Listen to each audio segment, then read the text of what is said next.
Alright, welcome to episode 40 of What is Civilization Started Over. In the last episode then we had some colonization around the world. Spanish, they have territory I think on every continent except for Oceania, but they could take Fiji or something. But they took a very small island. Oh yeah, I can do this now, that's cool.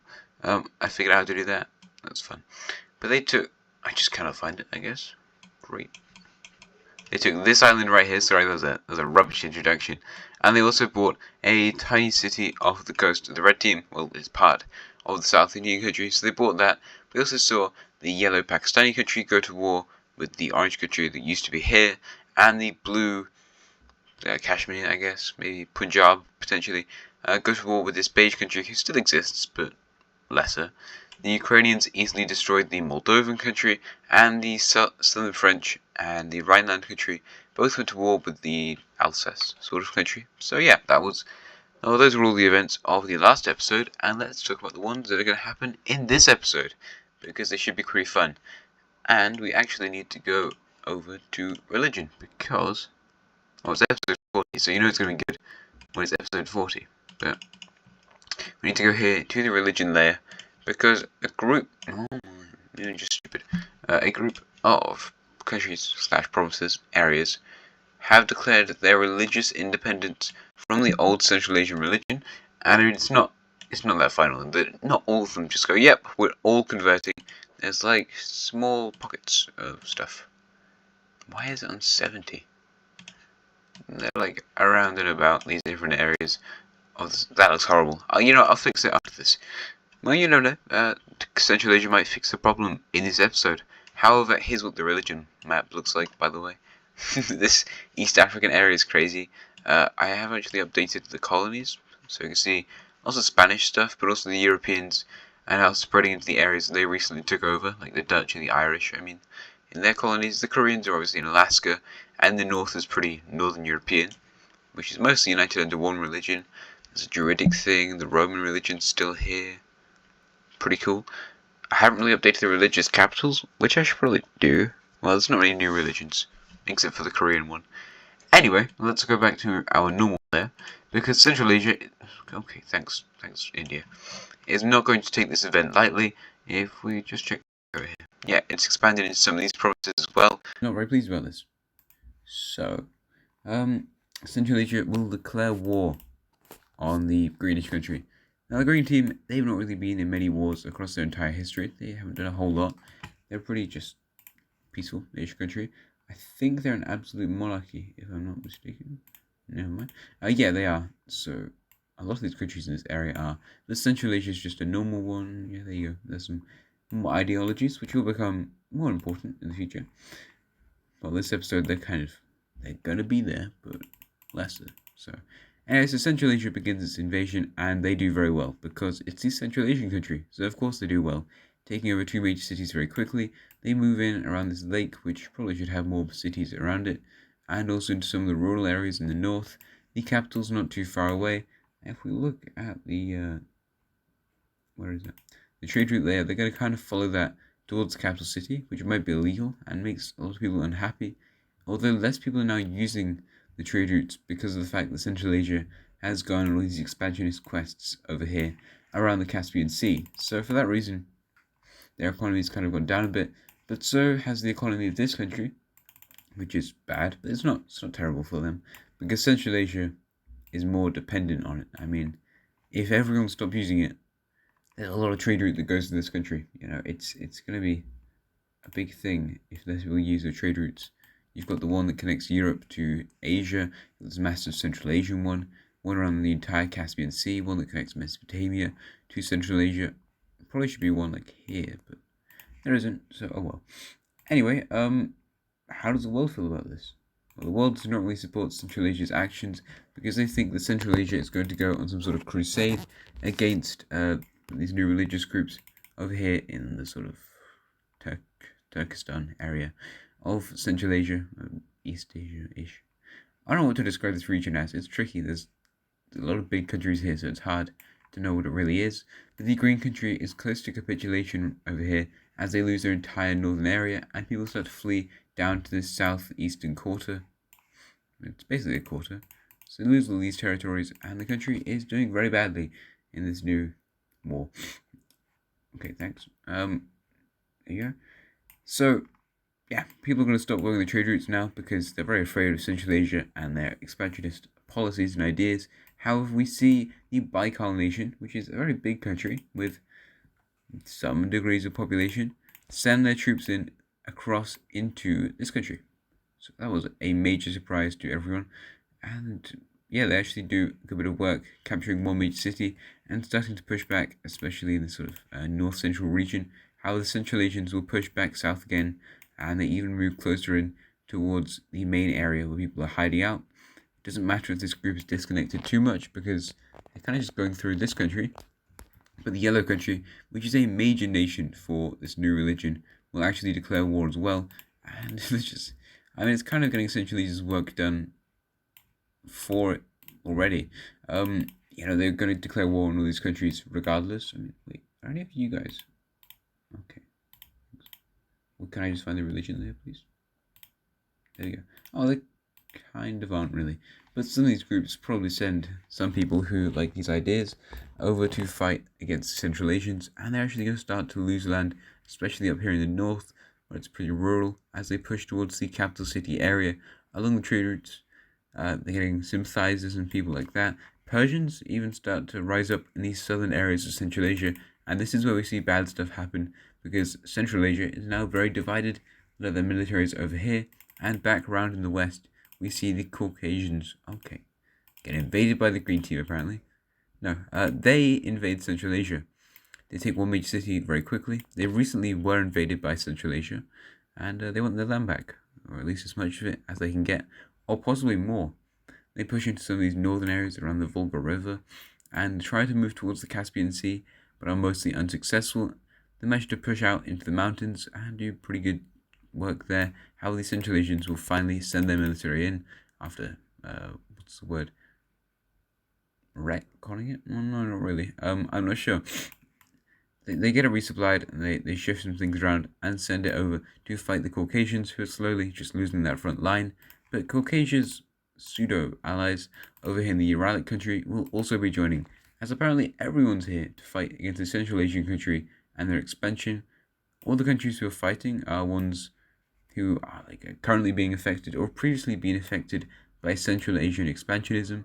The Central Asians have treated the Caucasian peoples within their borders very badly, as they're not even second-rate citizens. I mean, they're probably third-rate, maybe.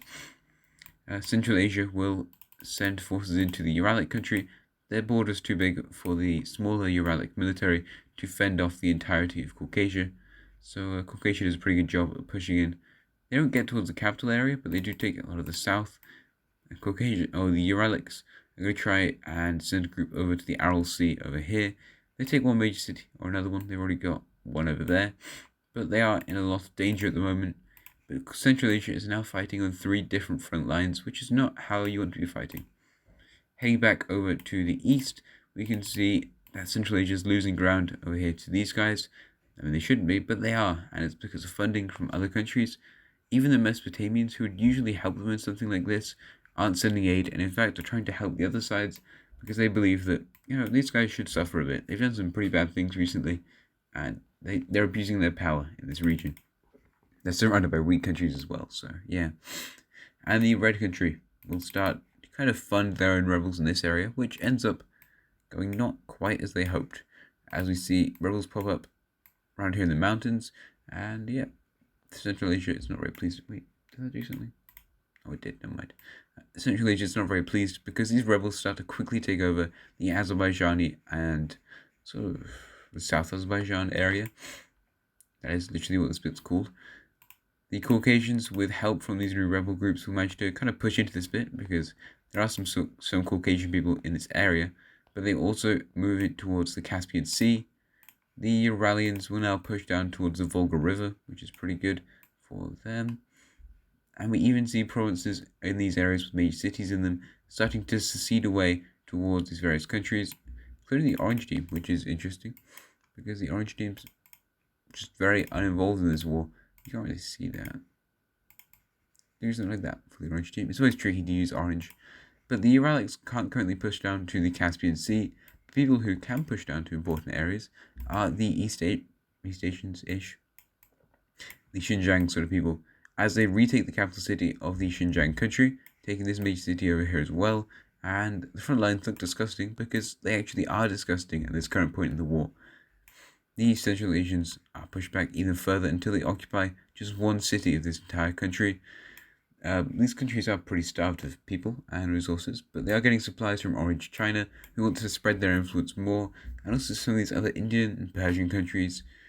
We see provinces down here in the south start to secede away to join countries like the green team, the yellow team, and the bluish team. So, what color do you want to do that? Probably like a purple. Let's just do a purple. These guys are all from purplish descent. Let's make it a different color. There you go. They're all from Persia, so I'm going to make it purple. And that's a lot of provinces that secede away, as a major civil war is now in the hands of the Central Asian country. They start to lose land around here in the north, as Euralia makes one final last push, reaching over to the Aral Sea, taking two major cities around here. The Central Asians will send out, basically just conscription really, as they force some of the ethnic groups, which are definitely different from their own, to capture the capital city and the other major cities of the Euralia country. This ends up with the country being pushed back really far towards their border, as it's completely disorganized. The military is still kind of doing stuff, but they're asked to return back home to help defend the country, but they cannot stop them over here in the east, where they managed to also connect up with the Caspian Sea right over here. Caucasia is now sending the troops in through this area, and finally, when the troops from the Aral Sea front manage to arrive back, they recapture the capital city. Central Asia is now just kind of withdrawing its own troops, as people in the orange team are starting to go, maybe we just do our own thing again. The Persian sort of rebels also rise up along these borders. They don't want to join this country, but they want their own country again. Well, their own country now. They don't want to join Persia though. These guys do want to join, so there's a definite divide between this area. So I guess we can do it in two different colors. The Central Asians will finally abandon the front line over here in the east, saying that, you know what, you can have your own religion, just leave us alone. And nope, they do not do that. These other two countries, the Yellowish and the Baikal countries, will leave the war. However, this is mostly just rebels that are popping up in favor of joining the Xinjiang country. They've got the new religion that Xinjiang declared, and as they send their navy into this lake, they actually take over another major city. They push in over here, so these disorganized lands aren't doing very well, and we can see that the Ural country goes around this front line, sending their forces over here in the east and connecting up with Xinjiang. So this is bad. Uh-oh, you're destroyed. Bye-bye. Bye-bye, Euralia. Oh well. It's fun having this country, and this is going to dramatically change the war, as they don't exist anymore. Only joking. They start to push back and capture more of these major cities, and we see a huge rebellion take over the final one. The Central Asians are forced to withdraw the remainder of their troops, and you can see in this front line, it's not good. It's really not good for these guys. They're starting to have to withdraw a lot of their stuff, and these areas, it's more just as rebels popping up, so it's not entirely that Euralia is what's the word? Occupying. There we go. Sometimes I just get these crazy mind blanks. But there you go. They're not really occupying all the stuff.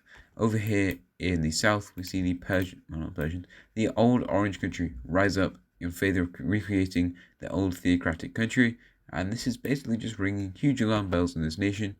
We see more rebels pop up over here in the north, for example. We see, okay, that's even smaller brush. That's very helpful. We see this group pop up. Over here in the east, we can see this group. That's the same color. That's still the same color. We can see this group pop up, and over in the north we can see this group pop up, and in the central region we've got this group pop up, and it just gets very, very bad until I end the recording. Sorry guys, bye. No, I'm actually going to end the recording here and draw the borders post-collapse, because this country is not going to get out of this war very well. So yeah, see you in a bit, and Alright, back.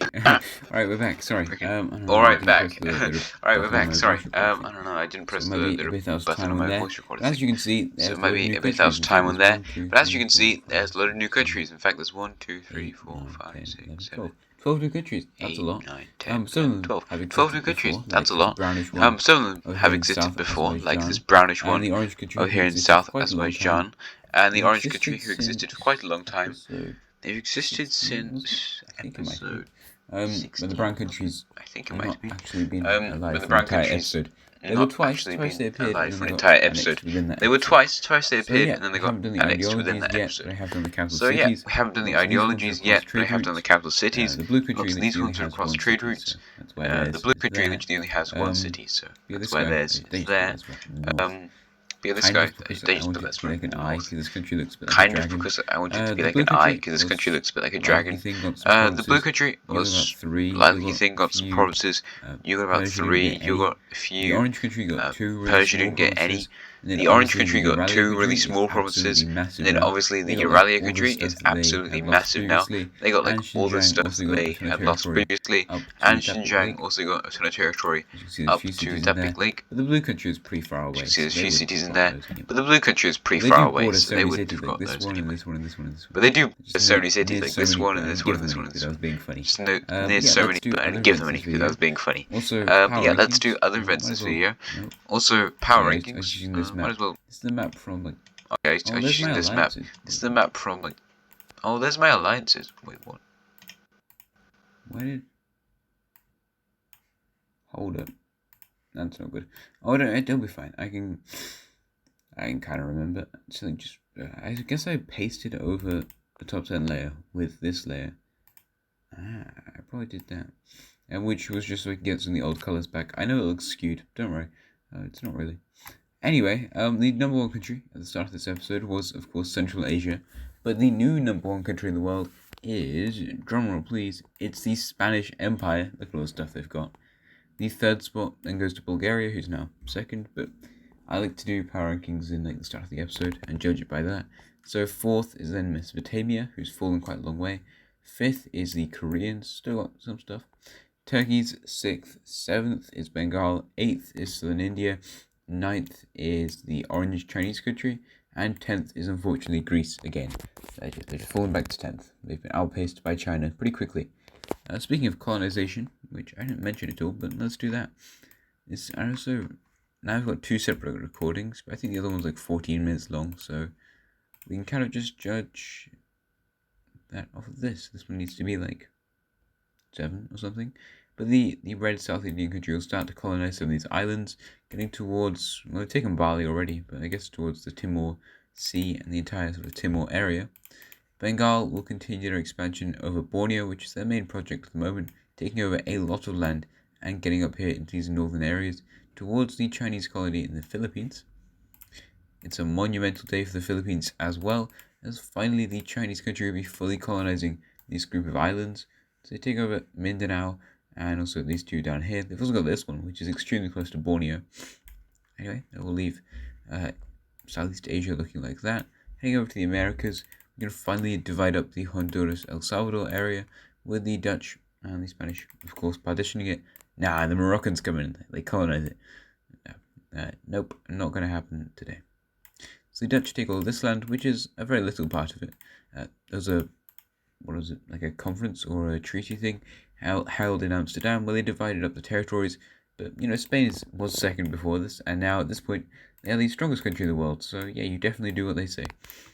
Spain is also going to make a colony over here in the Galapagos Islands, finally. They've known about those for a while, they just couldn't be bothered, apparently. They also continue down the Pacific coast, as they actually probably now trading across the Pacific Ocean, just not very much. But they have the capabilities. Okay, thanks. I hate it when it does that. It just pauses and goes, nah, we're not going to do anything. We're just going to let you be. You can do your thing. They continue down here through the Guyanas and now into Brazil, getting into these lakeish sort of areas. They have a lot of the Amazon rainforest under their control, which is pretty big. Okay, these pauses are getting crazy. It's very annoying. These borders are not going to be great because I'm zoomed out too far. So, yeah, I'll enjoy that when enjoying the provinces, I bet. It's always funny because if you look at provinces in this area, they've got this like weird bands because they often, like this bit, if you expand it along this bit and then you expand along this bit, it looks very strange, but it's kind of alright. Ireland will be doing something. Okay, just let me do my thing. Ireland were doing something pretty sensible. There we go. I was thinking nonsensible, and then I was like, sensible. Yeah, it's probably a word. No, it's not apparently. The Irish will connect up both their colonies and also move north into probably Georgia or Indiana or whatever the hell's over there. So that's good. The English then will send their colony down all the way. Okay, that border's just revolting. That was terrible. Yeah, their provinces in this area are very small, but they send their people down to meet up with the Irish, so now they can probably trade there, because there's no way they could possibly trade back at home. You know, the two countries are just way too far apart for me to do that. So yeah, they can definitely now trade, so that's amazing. The Germans, the East Germans, will now continue on with their colonization.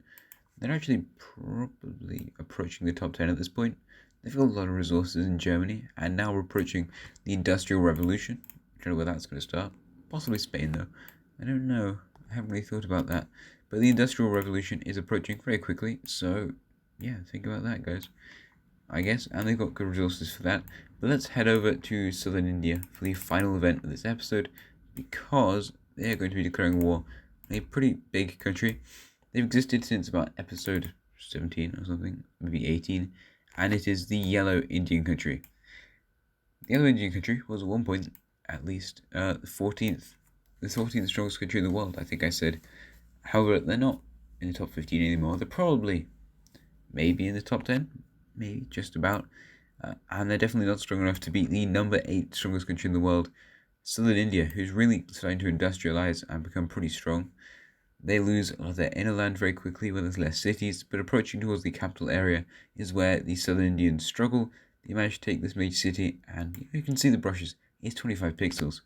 They're sweeping through this country, and although there are lots of losses of life, because these countries are both pretty populous, in the end what we see happening is the complete annexation of this country, and now the red South Indian country has finally become stronger than Bengal.